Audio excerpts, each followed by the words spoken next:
தொடர்ந்து இந்நேரத்திற்கான தலைப்புச் செய்திகளை பார்க்கலாம். 2642 உதவி மருத்துவர்களுக்கு பணி நியமன ஆணை. சென்னை திருவான்மியூரில் நடைபெற்ற நிகழ்ச்சியில் முதலமைச்சர் மு க ஸ்டாலின் வழங்கினார்.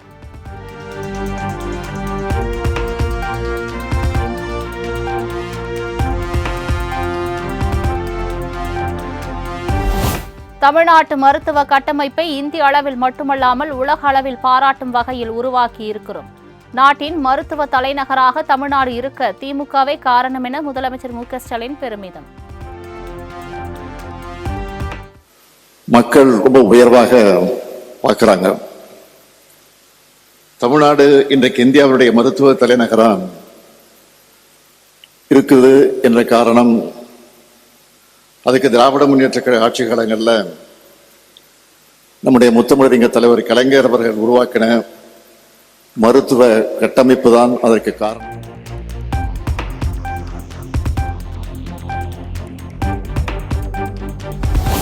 கிராமங்களிலிருந்து மருத்துவர்கள் உருவாக வேண்டும் என முதலமைச்சர் மு க ஸ்டாலின் கோரிக்கை. கிராமங்களிலிருந்து உருவாகும் மருத்துவர்களால் தான் எளிய மக்களை புரிந்து கொள்ள முடியும் எனவும் பேச்சு. ஏழை எளிய கிராமப்புற நோயாளிகளை, கர்ப்பிணி பெண்களை, குழந்தைகளோட உடல் நோய்களை மட்டுமல்ல, அவங்களுடைய மனநிலை, புறச்சூழல் இதையும் புரிந்து கொள்ளக்கூடிய டாக்டர்கள் தேவை. கிராமத்திலிருந்தும் சின்ன சின்ன நகரங்களிலிருந்தும் டாக்டர்கள் உருவானதான் அனைத்து தரப்பு மக்களுக்கு நல்ல முறையில் சிகிச்சை கிடைக்கும்.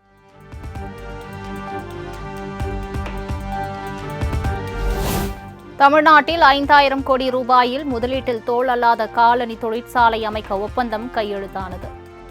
முதலமைச்சர் மு க ஸ்டாலின் முன்னிலையில் ஒப்பந்தம் கையெழுத்தானது.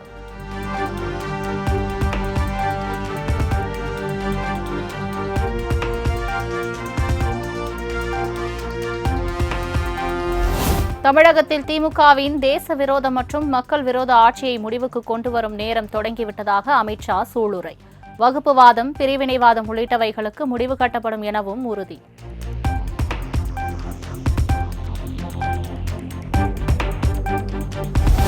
தொகுதி மறுசீரமைப்பால் தமிழ்நாட்டில் ஒரு எம்பி சீட் கூட குறையாது என உள்துறை அமைச்சர் அமித்ஷா திட்டவட்டம். தமிழக மக்களிடம் ஏன் பொய்களை பரப்புகிறீர்கள் என முதலமைச்சருக்கு கேள்வி.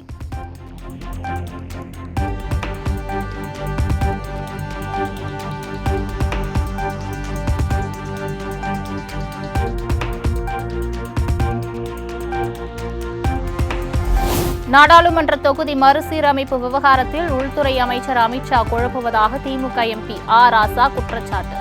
தொகுதி மறுசீரமைப்பு செய்தால் நாடாளுமன்றத்தில் தென் மாநிலங்கள் பிரதிநிதித்துவத்தை இழக்கும் என விளக்கம். அடிப்படையில் உயருமா என்பதற்கு எந்த பதிலும் இல்லை. முழுக்க அது குழப்பமாக இருக்கிறது. அது ஆங்கிலத்தில் மொழிபெயர்க்கப்பட்டு அரசின் சார்பில் வெளியிடப்பட்டிருக்கின்ற அறிக்கையில் புரோரேட்டா என்று சொல்லப்பட்டிருக்கிறது.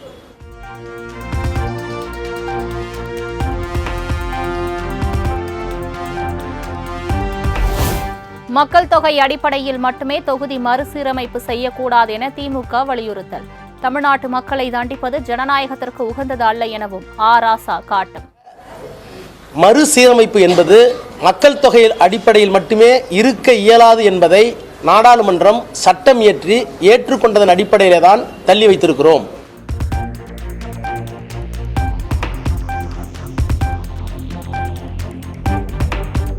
கோவை ஈஷா யோகா மையத்தில் சிவராத்திரி விழா கோலாகலம். மத்திய உள்துறை அமைச்சர் அமித்ஷா பங்கேற்று சிறப்பு வழிபாடு.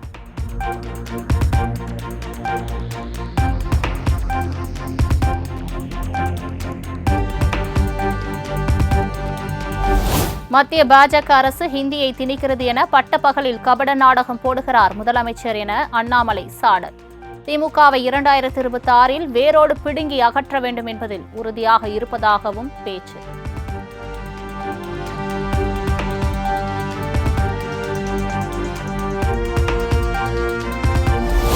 உங்க குழந்தைக்கு 3 மொழி, தாவேகா தொண்டர்களின் குழந்தைகளுக்கு 2 மொழியா? தாவேகா தலைவர் விஜய்க்கு பாஜக மாநில தலைவர் அண்ணாமலை கேள்வி. நான் விஜய் அவர்களை கேட்குறேன், practice what you preach bro. Why bro telling lies. இது சகோதரர் விஜய் அவர்களுக்கு நான் சொல்கிறேன், உங்கள் குழந்தைக்கு 3 மொழி, நீங்கள் நடத்துகின்ற விஜய் வித்யாசிரம் பள்ளியில் 3 மொழி, ஆனால் தமிழக வெற்றி கழகத்தினுடைய தொண்டர்கள் குழந்தைங்களுக்கு 2 மொழி. What bro?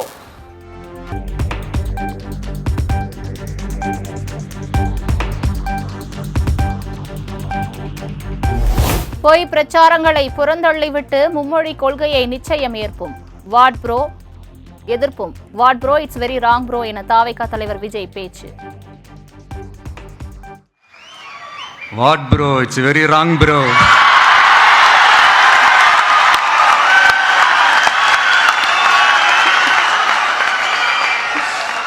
கூட்டாட்சி தத்துவத்தை மீறி மாநில தன்னாட்சி உரிமைக்கு எதிராக ஒரு மாநில அரசின் மொழி கொள்கையை, கல்வி கொள்கையை கேள்விக்குறியாக்கி வேறு ஒரு மொழியை வலுக்கட்டாயமாக திணிச்சா, அதுவும் அரசியல் ரீதியாக திணிச்சா, நம்மளுடைய தமிழக வெற்றி கழகம் சார்பாக நாமளும் இந்த பொய் பிரச்சாரங்களை எல்லாம் புறந்தள்ளிவிட்டு இதை நாங்கள் உறுதியாக எதிர்ப்போம்.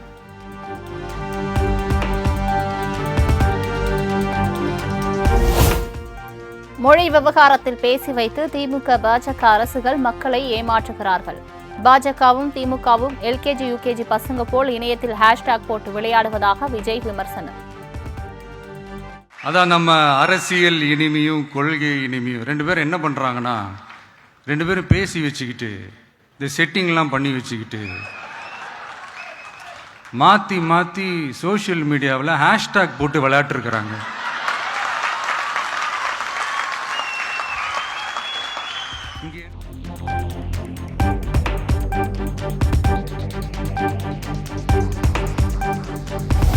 மும்மொழி கொள்கை விவகாரத்தில் பாசிசம் பாயாசம் என விமர்சித்த விஜய், கொள்கை எதிரி, அரசியல் எதிரி என மத்திய மாநில அரசுகளின் பெயர்களை குறிப்பிடாமல் சாடல்.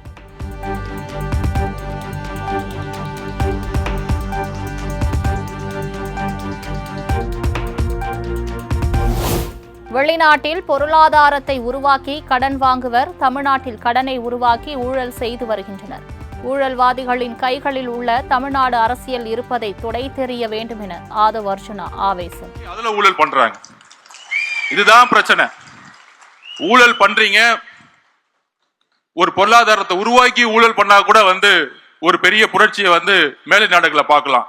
இங்க கடனை உருவாக்கி செய்து கொண்டிருக்கிறார்கள்.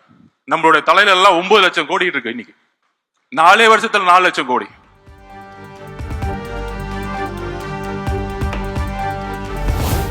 சிஎஸ்கே அணிக்கு தோனி இருப்பதை போல தாவேகாவிற்கு தாம் உள்ளேன். தேர்தல் வியூக அமைப்பாளர் Prashant Kishor Sulur. If I help TVK win next year, who would be more popular in Tamil Nadu? My fellow Bihari MS Dhoni, who makes win Chennai Super King every time, or Prashant Kishore? So you see, I have my own battle to win. I have to become the most popular Bihari in Tamil Nadu. So I have to compete with Mr. Dhoni, who makes Chennai Super King win. I will make TVK under your leaders win.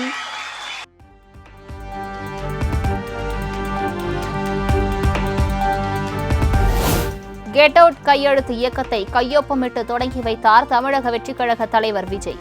விமர்சனத்திற்கு அஞ்சி கொடுங்கோலுடன் மக்களின் குரல்களை அடக்கும் அரசியல் கோழைத்தனம் என எழுதி கையெழுத்து. பொற்கரங்களால் முதல் கையெழுத்து போடுகிறார். தமிழ்நாட்டை விட்டு வெளியேறு, கெட் அவுட் என்று சொல்லி பொற்கரங்களால் முதல் கையெழுத்து போடுகிறார்.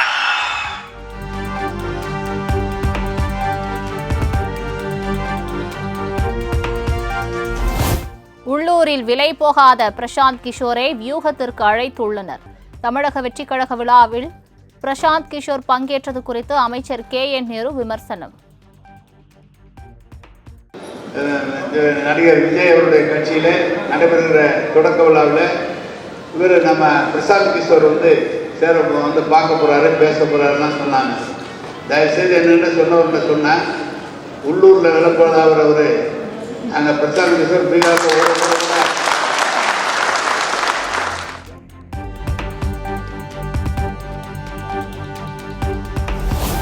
மத்திய அரசு கொண்டு வரும் கல்விக் கொள்கையை மறுக்கும் உரிமை மாநில அரசுக்கு உண்டு என பாமக தலைவர் அன்புமணி திட்டவட்டம். யாரும் மொழியை திணிக்க முடியாது என பாஜகவின் மும்மொழி கொள்கைக்கு எதிர்ப்பு.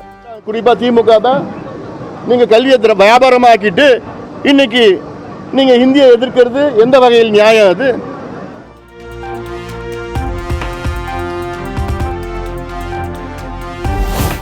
தமிழகத்தின் எதிர்காலம் நன்றாக இருந்தால் நல்லதுதான். தமிழகத்தின் எதிர்காலம் விஜய் தான் என ஆதவ் அர்ஜுனா கூறியது குறித்து சீமான் கருத்து.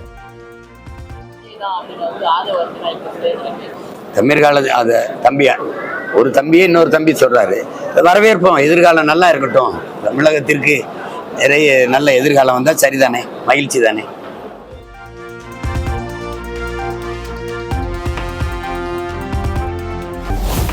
நடிகர் விஜய் தேர்தலை சந்தித்தால்தான் அவரை மக்கள் ஏற்றுக்கொள்கிறார்களா என்று தெரியும் என திருமாவளவன் கருத்து. தமிழக இளைய தலைமுறையினரை அவ்வளவு எளிதாக ஏமாற்ற முடியாது எனவும் பேட்டி. தமிழ்நாட்டு மக்கள் மிகவும் விவரமானவர்கள், அதிலும் புதிய இளைய தலைமுறையை சார்ந்தவர்கள், அரசியல் விழிப்புணர்வு உள்ளவர்களாக இருக்கிறார்கள். அவ்வளவு எளிதாக தமிழ்நாட்டு இளம் தலைமுறையினரை ஏய்த்துவிட முடியாது, ஏமாற்றிவிட முடியாது. தேர்தல் தான் உரிய முடிவுகளை நமக்கு சொல்லும்.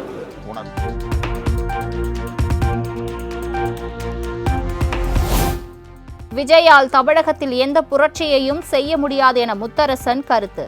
தமிழகத்தில் நாள்தோறும் புரட்சி நடந்து கொண்டிருப்பதை விஜய் அறியவில்லை எனவும் பேட்டி. புதுசாக அவர் ஒன்றும் புரட்சியெல்லாம் எந்த புரட்சியும் இங்கே பண்ணிட முடியாது. அவருடைய விருப்பத்தை அவர் தெரிவிக்கிறார். அவர் கட்சி தலைவருங்கிறமெல்லாம் அவருடைய விருப்பத்தை தெரிவிக்கிறாரு. அவர் நினைப்பது போல பெரிய மாற்றங்கள் எதையும் செய்துவிட முடியாது.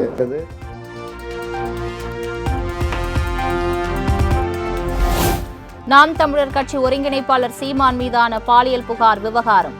பெங்களூரில் வைத்து நடிகை விஜயலட்சுமியிடம் வலசரவாக்கம் போலீசார் 5 மணி நேரம் விசாரணை.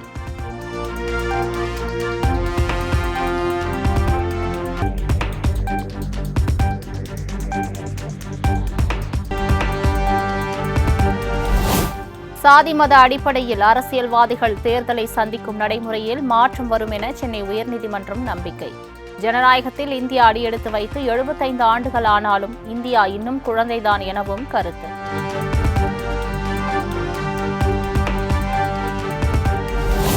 கோவையில் சர்வதேச கிரிக்கெட் மைதானம் அமைக்க தடையில்லா சான்று வழங்கியது இந்திய விமான நிலைய ஆணையம். கிரிக்கெட் மைதானத்திற்கான வடிவமைப்பை 1 வாரத்தில் இறுதி செய்ய விளையாட்டுத்துறை முடிவு.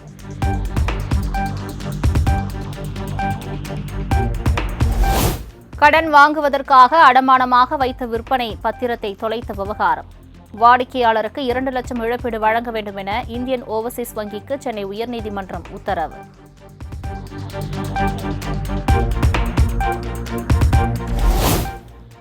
ஆன்லைன் விளையாட்டுகளுக்கு நேர கட்டுப்பாடு விதித்து பிறப்பிக்கப்பட்ட விதிமுறைகளை எதிர்த்த வழக்கு. மத்திய மாநில அரசுகள் பதிலளிக்க சென்னை உயர்நீதிமன்றம் உத்தரவு.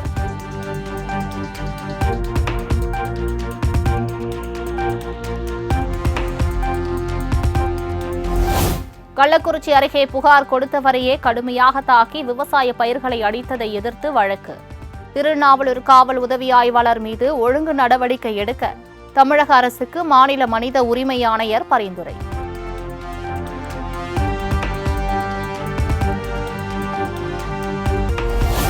கடலூர் மாவட்டம் விருதாச்சலத்தில் பிளாஸ்டிக் பைப்புகள் அடுக்கி வைக்கப்பட்டிருந்த இடத்தில் தீ விபத்து. விரைந்து சென்ற தீயணைப்பு வீரர்கள் தீயை அணைத்தனர்.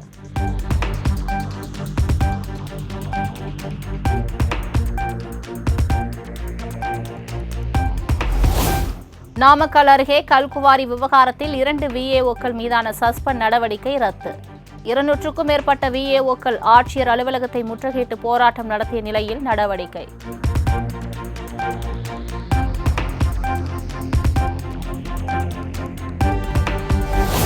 எடப்பாடி இருப்பாளி அருகே அனைவருக்கும் பொதுவான ஐயனாரப்பன் கோவிலில் தனிநபர் ஒருவர் புதிதாக சுவாமி சிலை வைத்ததற்கு எதிர்ப்பு.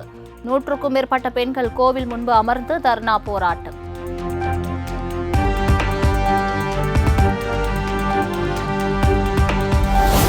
நாடு முழுவதும் மகா சிவராத்திரி விழா கோலாகலம். கோவில்களில் சிறப்பு வழிபாடு நடத்திய பக்தர்கள்.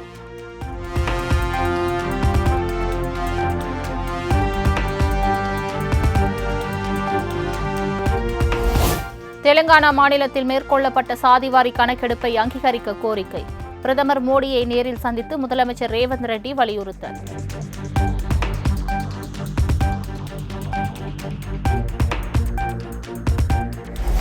பிரதமர் நரேந்திர மோடி ரஷ்யா செல்ல உள்ளதாக தகவல். 2ஆம் உலகப் போரின் 80வது ஆண்டு வெற்றி விழா கொண்டாட்டத்தில் பங்கேற்க திட்டம்.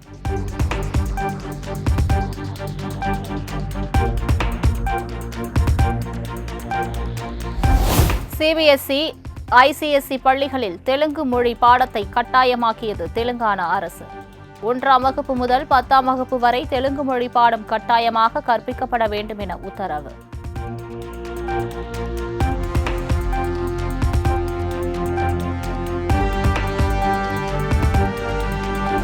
கும்பமேளாவில் ஒரே நேரத்தில் 15,000 பேர் தூய்மை பணியில் ஈடுபட்டு புதிய கின்னஸ் சாதனை. 2019ஆம் ஆண்டு நடைபெற்ற நிகழ்வின் போது 10,000 பேர் பங்கேற்றிருந்தனர்.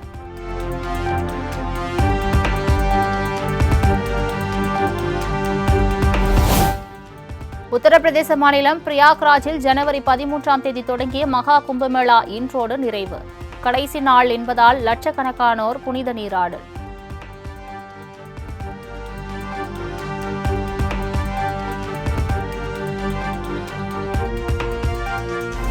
உத்தரப்பிரதேச மாநிலத்தில் ஓடும் ரயிலில் இருந்து தவறி விழுந்த பயணி. போலீசார் பயணியை காப்பாற்றிய காட்சி இணையத்தில் வைரல்.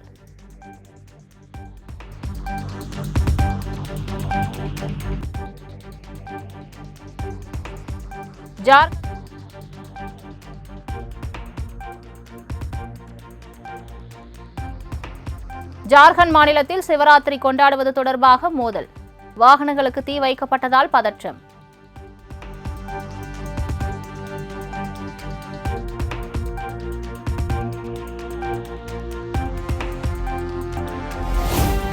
சென்னை வந்தடைந்தார் சூப்பர் கிங்ஸ் அணியின் நட்சத்திர வீரர் தோனி. மார்ச் 22ஆம் தேதி ஐபிஎல் போட்டிகள் தொடங்க உள்ள நிலையில் தீவிர பயிற்சியில் ஈடுபட திட்டம்.